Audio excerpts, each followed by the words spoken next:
This is Net Video. I'm Jason Romney. We're in Sydney, Australia, where we're at the offices of Alcatel. And we're joined today by Geof Heydon, who has the title Director Innovation and Market Development at Alcatel. He's about to change his role to a more Asia-Pacific focused role, but we've tracked him down here in Sydney and are very lucky to have his opinions about Australia's broadband future. Geof, welcome to the show. Thanks, Jason. It's nice to have you here at Alcatel. We've been talking in a demonstration format just before this interview began about the remarkable Alcatel Microsoft solution that delivers a broadband-based television experience to the home, and which is sharply differentiated from services such as Foxtel's digital service by the fact that you've got all the broadband services running in parallel and accessible through the TV at once. What is unique and exciting about broadband TV? Okay. The whole idea of IPTV is that it's delivered over an IP network. Now, that to begin with, it's important to explain that IP network is not the internet. It's not something that you can do on the web today, and it's not something that you'll be able to do on the web in the future. This is about building an IP network that has quality of service and can deliver multiple services at the same time. Things like video in all its forms, TV, video on demand, free-to-air, all those things can be delivered over an IP path, and even multiple TVs on separate paths, so they can all work perfectly without interacting with each other. But then you have to consider adding high-speed internet as well, and voice over IP as well, and multiples of those. So a typical home can have multiple TVs being used at the same time, multiple broadband internet connections being used at the same time, as well as multiple phone circuits. And then over time, how all of those things integrate together makes it a unique experience. So that idea of a multi-service broadband network, does that mean that the big broadband service providers in Australia need to somehow carve out and dump the existing broadband network infrastructure and replace it with something entirely new? Well, sadly, the answer to that question is it depends, because there's a lot of work that can be done to evolve the existing broadband networks in some cases. But the challenging thing is, if you want to deliver a lot of TV type services, you need a lot more bandwidth. So let me give you an idea of what sort of impact that has. Today, when you connect to the internet via broadband, and it really doesn't matter whether it's on a cable or DSL or even via satellite, and it really doesn't matter what access speed you've purchased, whether it was 256K or 1.5 meg or anywhere in between or even higher. The point is, once that access network has been connecting you to the internet, the back-end network that's connecting you has very high contention ratio. So you might get, and most telcos around the world offer services that connect you to the internet at, say, an average of 20 or 30 kilobits per second, even if you've got a very high-speed access. And that's okay when you're on the web, because you can surf and you download bits of content. You can, but what they won't do is guarantee that you can get end-to-end performance. The web just isn't like that. It's a shared thing. There's a high contention ratio. When you move to a video delivery, you need to have very high-speed connection end-to-end, nailed up for the whole time you're watching the TV circuit. So that requires you to have multiple megabits end-to-end, whereas today's broadband networks are all tens of kilobits end-to-end. That's what has to start to change. So it's an upgrade to the access to give you more bandwidth into your home, and an upgrade to the entire end-to-end network to give you enough bandwidth to deliver video services. So at the moment, Australia is poised to have mass deployment of ADSL2+, which will provide much higher speeds. Is that the kind of new network we're talking about? Well, that's a major upgrade to the access part of the network, and that's a requirement for this kind of service. Being able to deliver something of the order of 10 or 12 megabits per home is necessary to make this work. But that's just the beginning. You still have to have the back-end shared network, and that shared network has got to be upgraded to support enough bandwidth to deliver real-time services across it. And that's a major upgrade as well. Is this kind of network upgrade something which the market will look after itself, or is this something that the government needs to take a lead in subsidising and setting up all kinds of artificial stimulants and incentives for industry to go ahead and implement this for such a small country like Australia? That's a tricky question for Australia. Can I start by answering it a little more generally to begin with? and then we can get into the more gnarly issues of Australia. The idea that any telco or any cable operator for that matter who can deliver broadband services, they certainly could, and many are starting to deploy this kind of network, but they're really going to target their high-value customers and their high-value, high-density community areas where there is a valid return on that investment. What's much more challenging is looking at delivering it to the entire community, because in any country there are higher density, higher value customers and lower density, lower value customers, and in the markets where we're deploying this kind of technology now, those telcos are typically targeting high value customers in higher density areas to give a good return on their investment. The rest of it's harder, and so that's where government can potentially play a role, where there is a need to kind of, and I don't want to just use the word subsidy because that's just one way of solving that problem, but it's probably appropriate to say that a telco won't find a business model that simply says they can deliver this service to everybody, and perhaps they never will find a model that delivers it to everybody. The challenge is, how do we get it to an appropriate high percentage of the population cost effectively, and that really is a challenge. In my view, you could probably deliver services in Australia to comfortably possibly half the population. The other half would be financially challenging to do, and how that is done remains to be seen, if indeed it ever is. Once this bold new network is instated, there's the prospect of being able to deliver movies and games, all kinds of broadband-related content properties, to the television in the home. Now, when that happens, what sort of issues does the home user have? Is this going to be an easy experience, or is it going to be baffling and stress-engendering? Yeah, well, if you were looking at the market today and you were looking at the product sets that are available to consumers today, you would have to say that only the bravest and technically savvy guys and girls will have a go at it. And that isn't the model that makes sense in the scalable solution. One of the things that will happen through this process of implementing an IPTV kind of solution is that the service provider who delivers that service will start to manage the service end-to-end into the home, which really does mean that it becomes a mass market kind of solution and not just a geek solution. And that's very important. That's fundamental to making this a success. Today, if people want to simulate these kinds of capabilities, they can buy a Windows Media Center running on a Windows Media Center dedicated PC or an Elgato ITV on the Mac platform, and they can save movies, for example, to their hard disk and watch them later.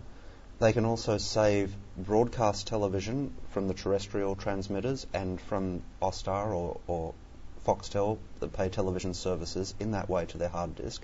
But what we're talking about now is a situation, I think, where it's coming from the network, which is very much more live and bandwidth oriented and an exclusive product of your relationship with Microsoft. Is that right?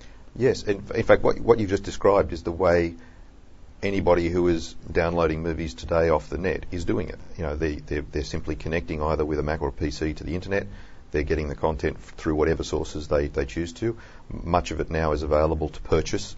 There are service providers around who sell the ability to download movies. This model we're describing now, the IPTV model, is just simply not like that.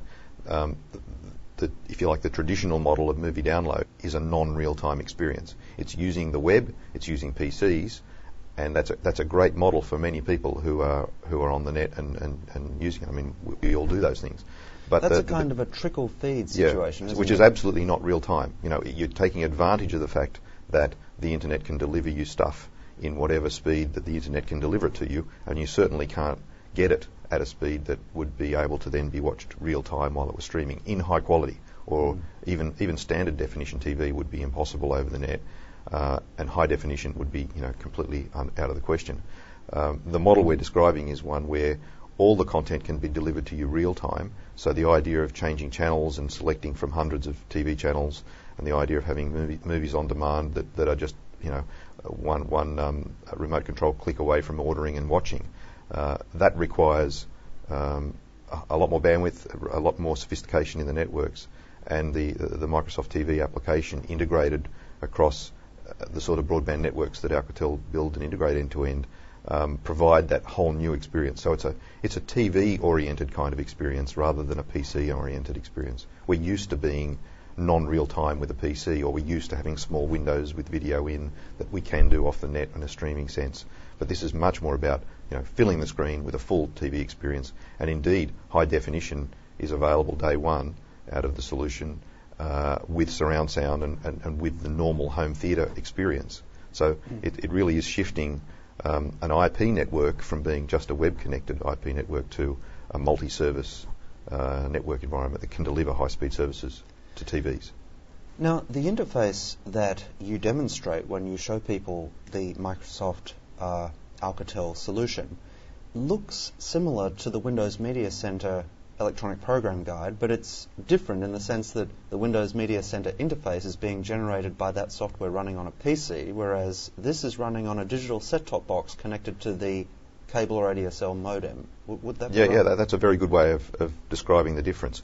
Even though they have somewhat similar looks and feels about them, I mean, it is Microsoft after all, they are indeed in Microsoft quite separate businesses and quite separate market opportunities. And I've no doubt, and perhaps you should talk to Microsoft about it, but as an observer and a partner of Microsoft, I would say that they are probably going to make those things look more and more alike over time, but they are distinctly different solutions. One is a web-connected, go buy a thing and run it on your PC model. The other one is an integrated end-to-end solution to deliver services to the TV, which you won't go and buy from Microsoft. You'll go and buy from the service provider, and it just will be powered by a Microsoft set of applications. Is it the case that the Australian digital terrestrial broadcasters like 2, 7, 9, 10 and SBS, if they were retransmitted here, would have access to a rich interactive palette of services that they could wrap around their TV properties to generate new revenue streams, and that this would therefore be good for their business model, or would this actually be a menace to their business model? Yeah, I think that the answer to that is a complex one, because there's really a couple of different ways of looking at this. Whoever the service provider is that deploys this kind of technology, they will have a desire to deliver as much rich content as they can, and they'll want to have as many broadcast channels available to their customers, as well as video on demand and other more integrated sort of triple play kind of services as well. Now, so the existing digital broadcasters could absolutely be delivered over this platform completely unchanged in simply a retransmission form to deliver just standard free-to-air TV. And there are many people in Australia who can't get standard free-to-air TV in apartment buildings and places like that. That's a real challenge to deliver in many cases. And so this provides a vehicle potentially to get to many other people who can't get it. But then if you're suggesting that could then become a rich interactive experience, it absolutely could, but that would require quite a lot of collaboration between the service provider delivering the triple play services into the home and those broadcasters who are simply having their content re-delivered in a new form. There's no natural component for them to just build an interactive component of their channel. It's more an interactive component of the whole solution that could be brought into play. So there'd be a lot of commercial issues to resolve to work out the best way to make that an interactive experience, not just a technical solution. But certainly we're in the process now of integrating more a fixed and mobile experience together. Now the first steps of that are to make a mobile device have some control and interaction with this, because remember that 3G networks are just another IP network. They happen to be mobile. IP connectivity across those networks is just like IP connectivity in a fixed network. So getting information from an IP-connected 3G device into an IP-connected home entertainment environment is actually quite straightforward. So being able to remotely control things in this environment is quite straightforward. Being able to put messages on the TV screen is all straightforward. Even seeing the 3G phone with a nice screen as a client that can receive the programming as well is also foreseeable and part of a longer term plan. So there will be an ability to deliver the sorts of services into the home as well as to mobile devices over time. That isn't available yet, of course.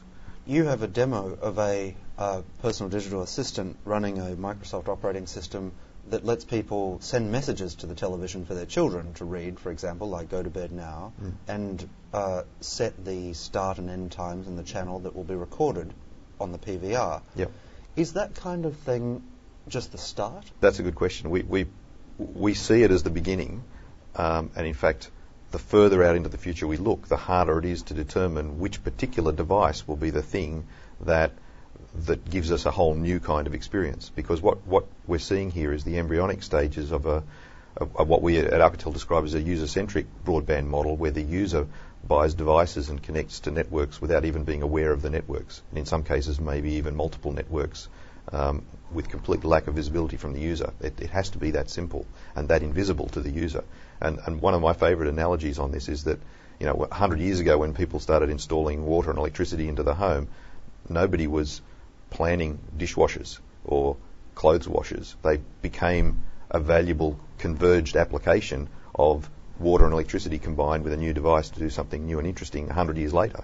I think what we're seeing here is once we've got high-speed internet, once we've got high-speed ability to deliver TV, once we've got voice over IP being delivered all over a common infrastructure, then we'll see many, many devices that we've yet to dream up that can take elements of all of those things and make many more interesting applications and services.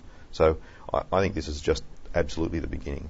And when we talk about triple play being voice, video and data, I think we're missing the point. Triple play is much more interesting when you look at, okay, voice, video and data provide an underlying capability, so now what do we do? And then it really gets fun. NetVideo recently spoke to Martin Dalgleish over at PBL, where they're trying to take the 9MSN content and applications and span them across lots of platforms and devices in a seamless experience in the wonderful world of TCP IP, and I'm hoping the answer to this will be yes. Does the fact that everyone's just using IP addresses mean that even though that might in some respects be a separate network to the one that, say, Telstra might set up, that people will be able to reach seamlessly and interoperably between one network and the other? From a network perspective, the VLAN that's delivering the TV services is a completely contained thing, so you have to subscribe to that service to get access to it. But the point is, though, and your point is valid, when we're all in an IP environment and we all are identified uniquely and in a consistent way, then the ability to subscribe to these things becomes a lot easier and a lot more friendly for users. We are all seriously suffering today from having way too many passwords and usernames and having to remember which one and the fact that they change for security reasons every month or every 3 months. Those things are all awful experiences for users, and they chase users away in many cases.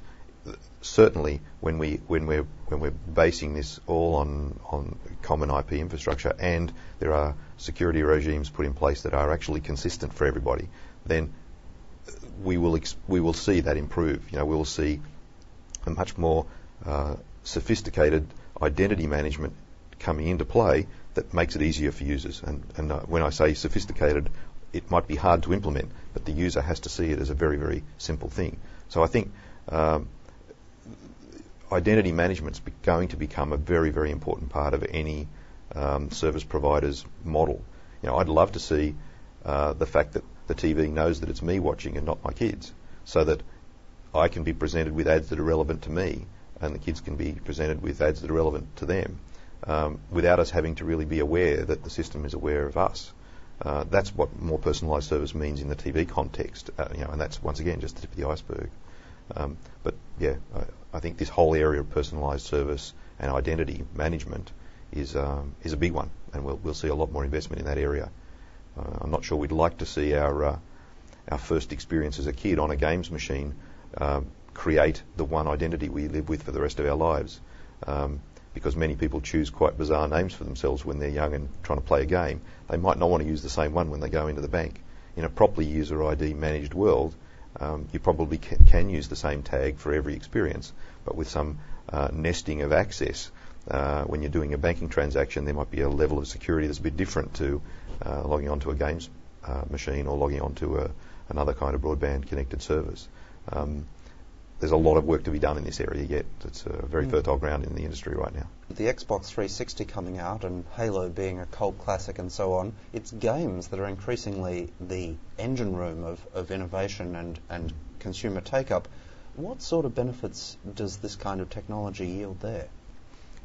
It's a very simple model to implement games into this environment, because you are simply connected to IP networks. Now, whether those games are in what we'd call a walled garden or a gated garden environment, where the performance of them can be guaranteed and very high performance can be delivered in a quality-enabled network, or whether they're connected via the internet and in the way those games are today, both models can be supported in this environment very easily, because you've got everything being delivered over IP, you've got a reasonable amount of upstream bandwidth as well as downstream bandwidth. You've got high-quality interaction to either the TV or the PC, depending on the implementation.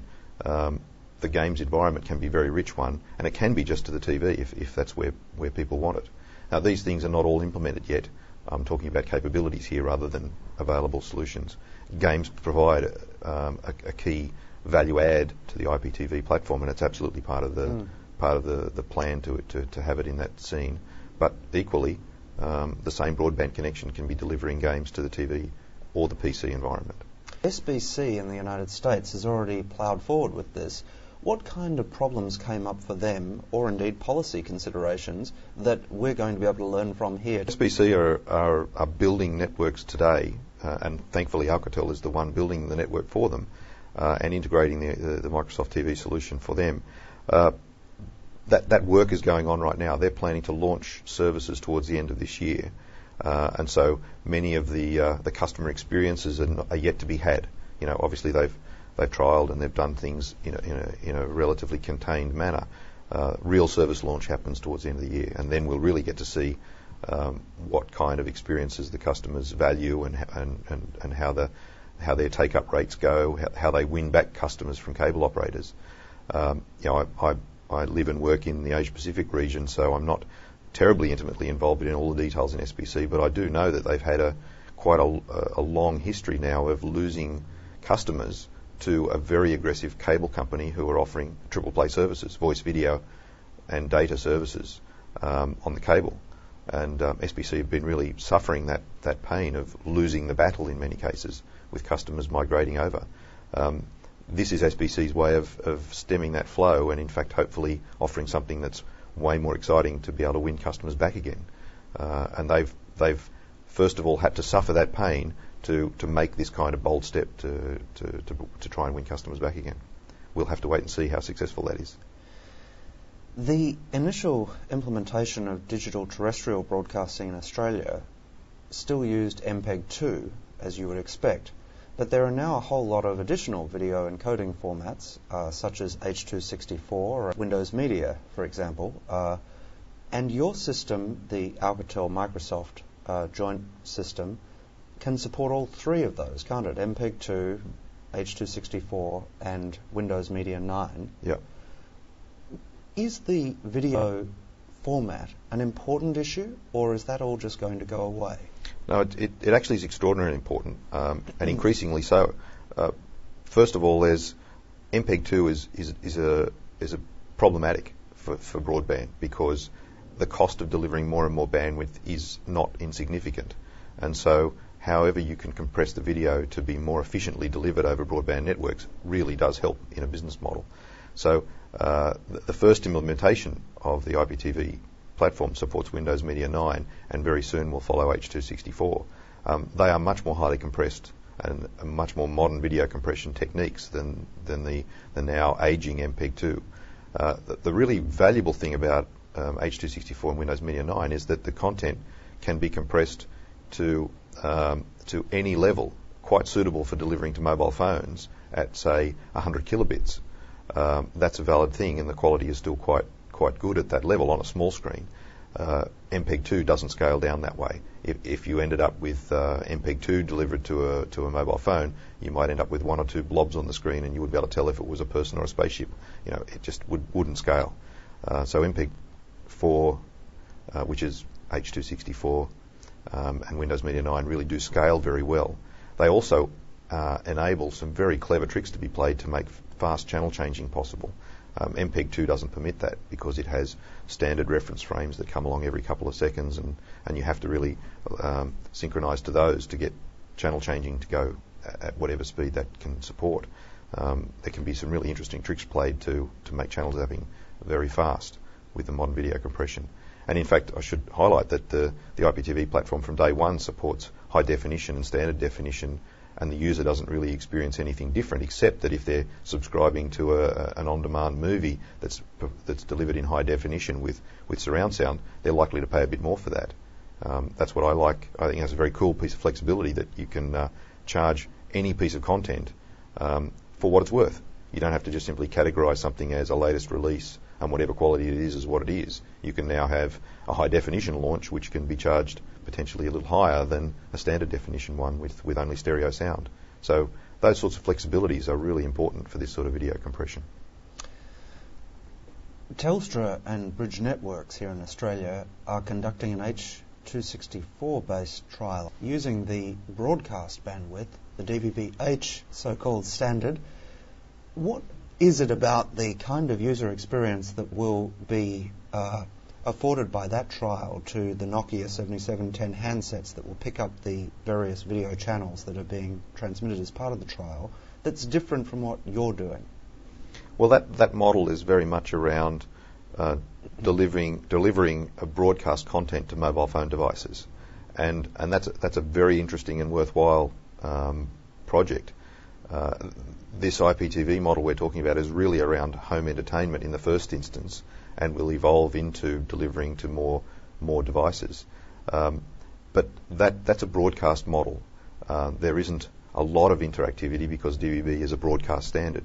That yes, you can have interactivity through the mobility component, like through the normal mobile phone uplinks and things. It's really quite a different focus. I mean, there's a huge amount of interest and value in delivering video services to mobile phones, particularly 3G and higher quality screens and things. But what we're really focusing on is how fixed services can be delivered into the home, at least for the immediate future. Has Sol Trujillo, in his previous roles, had experience with or adopted already solutions in this area that you might reasonably extrapolate he would have a preference for here in Australia? Well, remember that this stuff is all pretty new. I don't know Salt, but I know roughly when he was working in the US. At that time, there were a lot of trials going on with these sorts of technologies, very, very few deployments. And indeed, there still isn't too many deployments. His more recent experience in Europe potentially gives him more relevance to this sort of set of issues. I mean, he's done a lot of work in France, and France is a market which is developing very rapidly with video services from both competitive operators and telcos. And so my expectation is that he would have a pretty fair understanding of the success of those applications and services in France particularly, and in some of the surrounding markets as well. I mean, Italy's a very interesting video market already, with Fastweb and Telecom Italia going head to head with video solutions, and we're involved in various ways with both of those. I have to say that neither of them are part of this Microsoft Alcatel collaboration right now, but only because they've been around for quite a long time before we in fact formed this relationship. But it gives us a lot of experience in those markets. I'm sure the new CEO of Telstra will have similar experience from being intimately involved in the French market. Is it conceivable that Foxtel might ultimately dump its existing infrastructure to replace it with this kind of solution? That is a radical question. One has to think about that over a very long term. If you ask me that question in the context of 20 years from now, I would say, yeah, almost certainly. If you're suggesting that they might do that in the next 12 months, I'd say no chance. Where does that cutover point happen? Where does it become interesting? It's a very tough question to answer. But one thing I'd recommend we think about is, at what point does an HFC network actually need to be retired? These things don't last forever. They have a finite life. Money needs to be spent to keep them alive and maintained and refurbished. I don't know what the expected end date of that sort of network is, but when that end date eventually arrives, there's no way in the world that it will be rebuilt with the same technology. It almost certainly would be rebuilt with a fibre to the home kind of technology.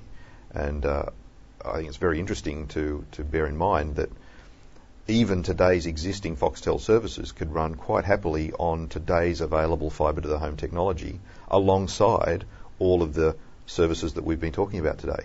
So you could deliver Foxtel services on a piece of fibre at the same time as running IP-based TV services, at the same time as running all the necessary high-speed services for internet and all the voice services all on the same fibre. So if I was putting my what do I think is important for Australia hat on, I would say that in 20 or 30 years' time there'll be an individual fibre running to many homes in the country, and that fibre will be being used to deliver every conceivable service into the home, other than those that are being delivered on wireless solutions, and there'll be some of those as well. Tricky question, because over time we ought not to have more than one network. There's no practical reason why we can't have one network. What there is political will or competitive pressures or regulatory frameworks that make having one network potentially quite difficult to implement. But that should be the objective of the country, I think, to have one only network that can do everything. Just to clarify, is it the case that Foxtel Digital is digital in the sense that it's not analog, but it's not digital in the sense that it's a TCP/IP based digital? Exactly. IPTV is around delivering digital, modern video compressed digital TV over an IP network. Foxtel is delivering MPEG-2 digital broadcast. And with their IQ capability, they've added a little bit of interactivity, but it's very, very limited, and it's a nice PVR function. It has some really cool things, but it has limited interactivity. It has a reverse channel. It's a dial-up modem, for example. That really does provide some limitations. But it's still absolutely digital. And in fact, all the free-to-air broadcasters are broadcasting in digital in the same way as Foxtel is today. One's on a coax, one's in the atmosphere, but they're both the same MPEG-2 compressed digital video signals. This IPTV model we're talking about is using more modern video compression techniques, which provide more flexibility and better compression. But they're being delivered on IP networks, so they have an intrinsically more interactive potential. Geof, you mentioned before that one of the interesting implications of adopting this kind of platform is that advertisers will be able to know who is watching what ad. Does that mean that the network is watching you? Well, the intrinsic to an IPTV type of application is the ability to, first of all, you've got to be able to manage all the content. So you've got to know what people have asked to view so that you can deliver it to them. Because this is pretty different to a conventional broadcasting model where every channel is delivered all the way into the home and you simply pick the one you want to watch. In this case, they're all being delivered out of a head end, and you're communicating with that head end to ask for the particular one you want to watch to be delivered, which is extraordinary when you think about how much quicker the channel changing is when all that signalling is going on across the network end to end to actually turn off the one you're watching, turn on the one you want to watch, and then deliver it to you.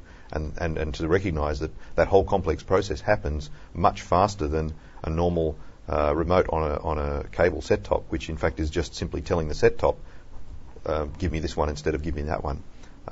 So there's a lot of sophistication in that sort of service, but ultimately the system has to know which thing each TV is having delivered at the moment. That provides lots of information to people who then want to offer you more personalised services. So Australian content creators and technology entrepreneurs must be banging their head against the wall out there thinking, with all these changes and miraculous new technologies, there must be opportunities for us to come up with new products and make money. We just can't quite work out what they are right now. Are there any hints you could provide? Well, the first step is in fact getting a multi-service network built, and there aren't too many players out there who are actually seriously likely to do that. But once there is a multi-service network, then there ought to be plenty of opportunity for those sorts of players to get access to that multi-service network through the wholesaling models that exist today. There are plenty of, just to use Telstra as an example for a moment, they offer a wide range of wholesale services today. If they had a multi-service network like is required to deliver these services, that network could be able to wholesale a whole raft of other services as well. And you could well and truly imagine a situation where any content owner could buy wholesale capacity in a network to deliver their service in a broadband way to anybody who wanted to subscribe to that service. It's actually a richer wholesale model for content owners who don't want to build their own network. And I'm quite hopeful, as an Australian wanting to live in Australia and have great services here, that we in fact have a good model that ultimately means we've got one very cool network that can have good wholesale capability, and then people who have really interesting content can be out there competing without having to have their own network to compete on. It would be much more interesting to see it all on one common infrastructure, and the competition exist at the content and application layer rather than at the infrastructure layer. Can we just let it all go and wait for the technology to be implemented and then attend to it? Yeah, I don't think we can just wait and see what happens. I think, and in fact, SBC has had some interesting regulatory issues to deal with, and all the other carriers in the US, of course, have to deal with the same regulatory issues. They were very excited about deploying this kind of network and got very involved in building business models and deciding what they'd like to do. But ultimately, they didn't make a commitment to build this sort of network until the regulator actually gave them some favourable outcomes. For example, a good many of their customers are going to be connected with fibre to the home on this new network, and most of the rest of them will be connected on fibre to the curb technologies with ADSL2 Plus and VDSL as technologies to run the last bit of copper to the home at high speed. The regulator in the US said and made a ruling that said that if you deploy fibre in this situation, you don't have to share it at the physical infrastructure layer, and it was only that decision that made this business model make sense. Because if they had to put that fibre out there and then had to open it up for competition, then they simply couldn't have made a business model work. So they got that regulatory relief. They went forward with building a network. Right at the moment, in the US and in many markets, the copper loop is unbundled. So the telco is forced to share that copper loop with anybody who wants to use it. I'm not saying that's not a good idea, but if you have that same regime for fibre, nobody could afford to build a fibre network. So we have to think of a way of encouraging the construction of these new networks, and then have a way of sharing them in a cost-effective way. And I think that the model is likely to be one infrastructure and a good wholesale regime to sell higher value services in a wholesale sense. There's potentially many possible answers for that one. Well, Geof Heydon from Alcatel, you've raised many useful issues for the Australian broadband industry and indeed its regulators to think about. Thank you very much for coming on Net Video today. It's a pleasure, Jason. Thank you very much.